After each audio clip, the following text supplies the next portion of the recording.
Nós, a Europa, tem a ver com a Europa, tem a ver consigo. À sexta, uma reflexão sobre a atualidade europeia.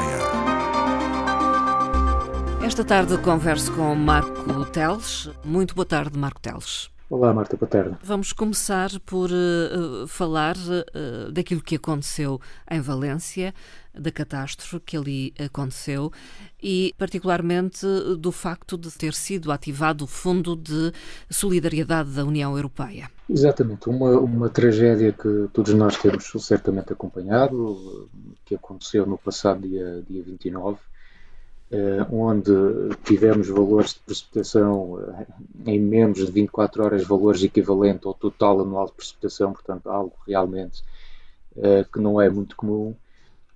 E o Governo de Espanha veio declarar precisamente esta semana como a região como zona de catástrofe. Entretanto, isso já permitiu avançar com o primeiro pacote de ajudas num valor realmente astronómico, 10,6 mil milhões de euros de ajuda à população.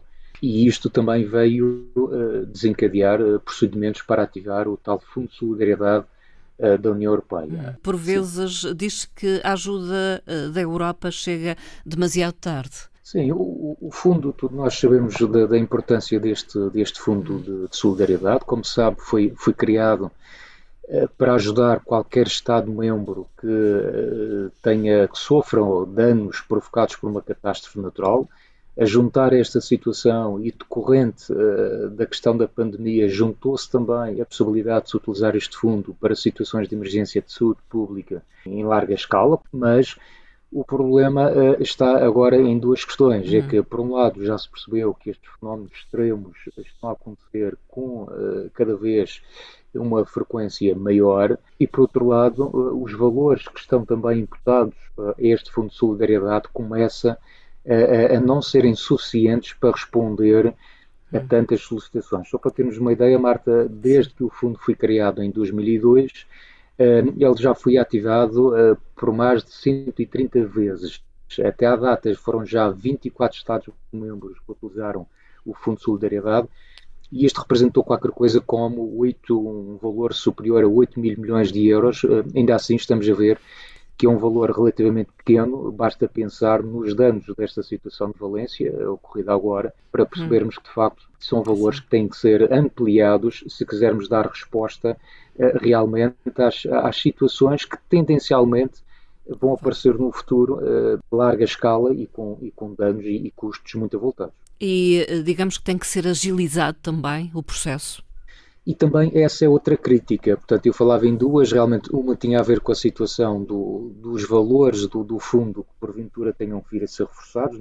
Neste momento o orçamento anual é ligeiramente superior a 1,2 mil milhões de euros, portanto poderá haver um ano em que seja suficiente, mas mais cedo ou mais tarde situações destas acontecem e os fundos não são suficientes. E, por outro lado, volta-se a cair no problema, no eterno problema da burocracia e de se querer o desembolso destes fundos o mais rapidamente possível e efetivamente aí a crítica, creio eu, é relativamente justa porque de facto são processos muitas das vezes complicados e que demoram algum tempo e por outro lado a gente percebe a emergência das populações que estão em sofrimento e aliás bastou ver a reação das populações atingidas por esta situação, a forma como receberam o Pedro Sánchez e também o rei de Espanha.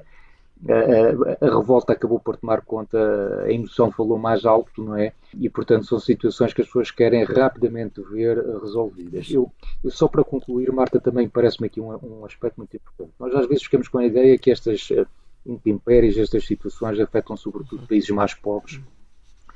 Mas não, isto são situações que podem efetivamente afetar também cidadãos de países mais ricos. O caso da Espanha, um país desenvolvido, um país que tem condições e que, no entanto, mostrou-se que as populações também estavam vulneráveis. Aliás, a vulnerabilidade e a própria exposição da população é que transforma estes riscos meteorológicos e os riscos naturais em geral em verdadeiras catástrofes humanitárias. E, portanto, tem que haver aqui uma reflexão muito profunda sobre as razões que levaram à ocorrência desta catástrofe, porque, obviamente, também não me parece de bom tom, como tantas vezes acontece, que se limite a análise à situação natural, dizendo de facto que são valores muito fora do comum e são Mas se nós também irmos nessa situação, então, bom, é aceitar que não podemos fazer nada e, efetivamente, há sempre algo que nós podemos fazer para combater as nossas vulnerabilidades. Prevenir, no fundo. É o prevenir, e aqui na prevenção há muita coisa que se possa fazer. Percebeu-se nesta situação com falhas na área da comunicação.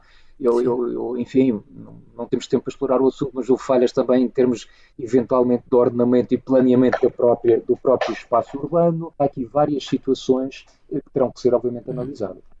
Marco Teles, passemos a um tema seguinte, mas de certa forma relacionado com o que acabou de dizer.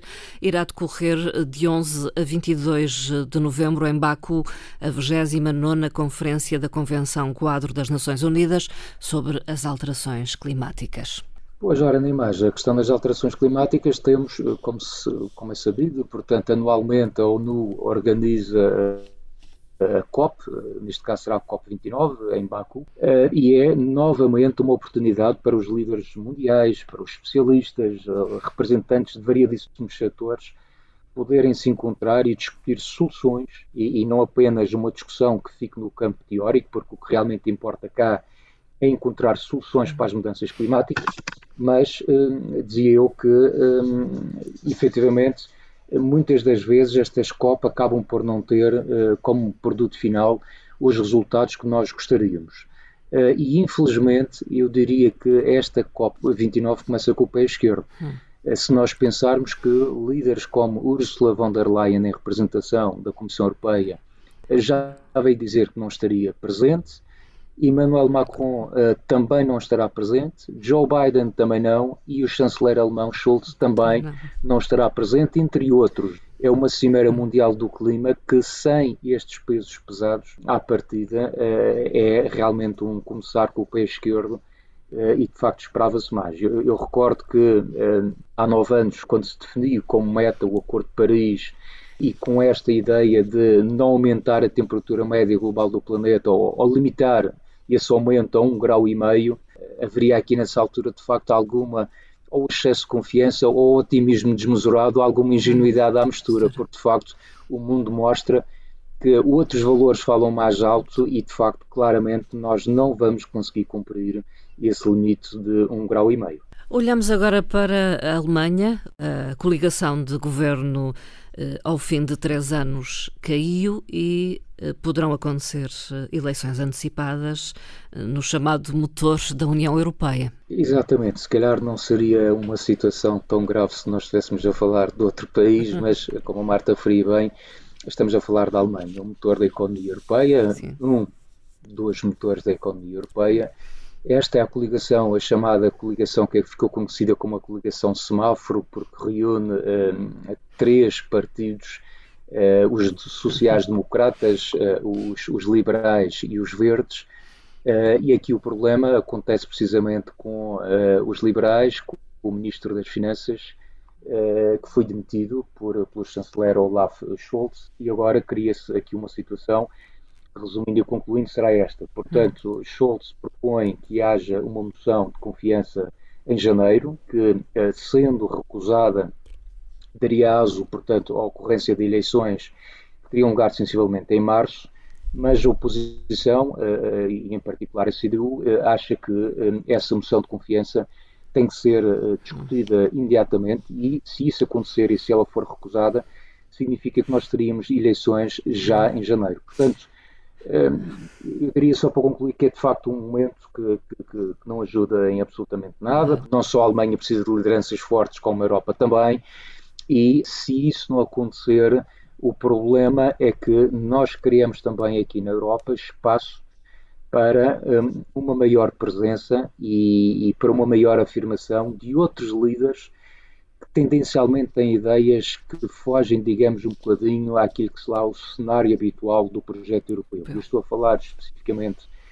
de Viktor Orbán, que, enfim, passa a expressão, mas tem sido uma espécie de pedra no sapato ao nível do projeto europeu, mas também podíamos aqui incluir, por exemplo, o Meloni, que tem ideias muito próprias relativamente, por exemplo, a algo que é um problema já há muito tempo dentro da União Europeia, que é a situação das migrações, e, como eu dizia, a ausência de lideranças fortes criam também aqui espaço para aparecer outros protagonistas e poderem afirmar as suas ideias. Marco Teles, tem acontecido e vão continuar até 12 de novembro as audições de confirmação para a Comissão Europeia. O que é que tem acontecido?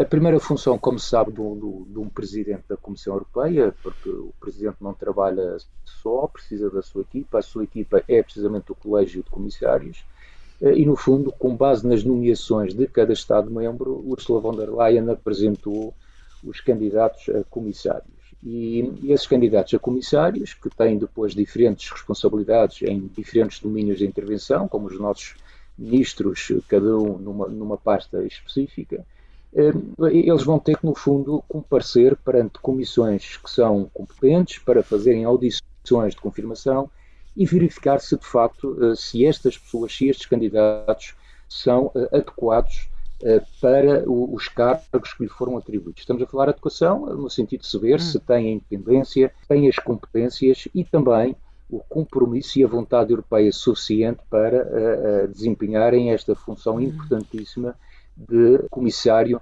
da União Europeia. Portanto, depois há todo um processo relativamente complexo que passa pelo Parlamento Europeu e para estas comissões e para dizer que, portanto, entre 4 e 12 estão a decorrer essas audições chamadas audições de confirmação, gostaria de dizer que elas são transmitidas em direto. Quem quer pode assistir online, por exemplo, a estas audições e sobre essa matéria gostava de dizer que esta semana teve lugar no passado dia 6 a audição do nome indicado do nosso país para a composição da Comissão Europeia, que foi, como sabemos, Maria Luísa Albuquerque, portanto economista, professora universitária, é ex-ministra de Estado das Finanças e que foi proposta para a pasta intitulada Serviços Financeiros e União da Poupança e dos Investimentos. Foi uma audição que terá corrido dentro da normalidade e que, concluída essa audição, Maria Luísa Albuquerque foi de resto oficialmente já confirmada como Comissária Europeia, uma vez que assegurou nessa audição mais de 2/3 dos votos necessários. Todos os partidos votaram a favor da candidata portuguesa, com exceção dos eurodeputados da esquerda europeia, na qual estão integrados o Bloco de Esquerda e o PCP, e também com os votos contra dos Patriotas da Europa, o grupo, a família política Patriotas da Europa, da qual faz parte o Chega. Portanto, foi esse o resultado dessa audição. Marco Teles, para terminar, não poderíamos deixar de fazer esta referência às eleições nos Estados Unidos da América. Trump ganhou outra vez. E agora, quais serão as relações Estados Unidos-União Europeia? Eu não sei que lhe diga essa pergunta, Marta. Confesso que pela segunda vez eu falhei redondamente nas minhas previsões. Foi um choque quando Trump ganhou as eleições pela primeira vez. Sabíamos que, de facto, havia aqui dois candidatos nesta campanha que estavam muito próximos, mas tenho que admitir que estava com a esperança que não fosse realmente Donald Trump a vencer. Não é, de facto, o candidato que reúna consenso, na minha opinião.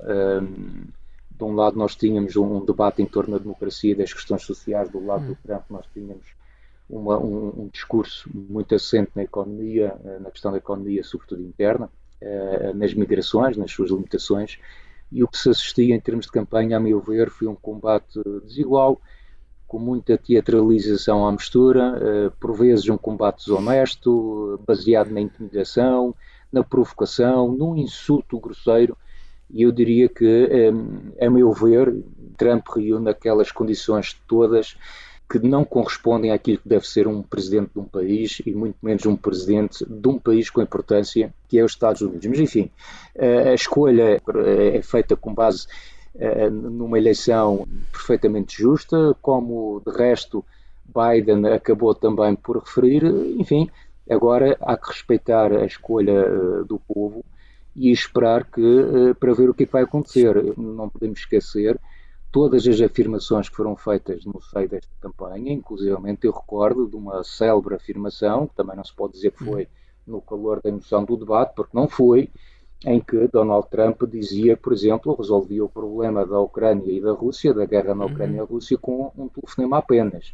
E que em 24 horas o problema estava resolvido. Aguardemos. Sabemos que isso não vai, obviamente, acontecer, mas vamos aguardar. Agora, não tínhamos a menor dúvida que esta escolha terá consequências em setores-chave como a área da defesa, o comércio, a indústria, obviamente também do ambiente que aqui falamos neste programa, e isto também será um alerta, e acho que nesse aspecto a União Europeia já se estava a cautelar, que é nós temos que realmente começar a olhar mais para nós próprios, para a União Europeia, e eu não quero estar a dizer isto numa perspectiva de um egoísmo, mas de facto a União Europeia tem que se acautelar, tem que pensar mais em si, e há áreas-chave em que nós temos que realmente ser independentes, o que é difícil no mundo, numa era global, e também a União Europeia, se me permite a expressão, tem que ser, em alguns casos, menos ingênua. Portanto, há áreas-chave em que nós temos que ser mais autónomos, mais independentes, mais competitivos e também sermos mais realistas e empreendedores. Em síntese, acho que é isto, mas acho que a Marta sintetizou toda esta informação dizendo aguardemos. Acho que é isso. Não podemos ir além, até porque sabemos que há uma característica que podemos associar a Trump, é que é uma pessoa extremamente imprevisível e, portanto, o que ele diz hoje já não é a decisão de amanhã, já não é verdade amanhã e, portanto, é tudo imprevisível. Teremos que aguardar para ver o que é que acontece de facto no futuro. E por aqui ficamos. Marco Teles, obrigada e até à próxima. Muito bem, Marta. Obrigado eu. Um bom fim de semana. Bom fim de semana.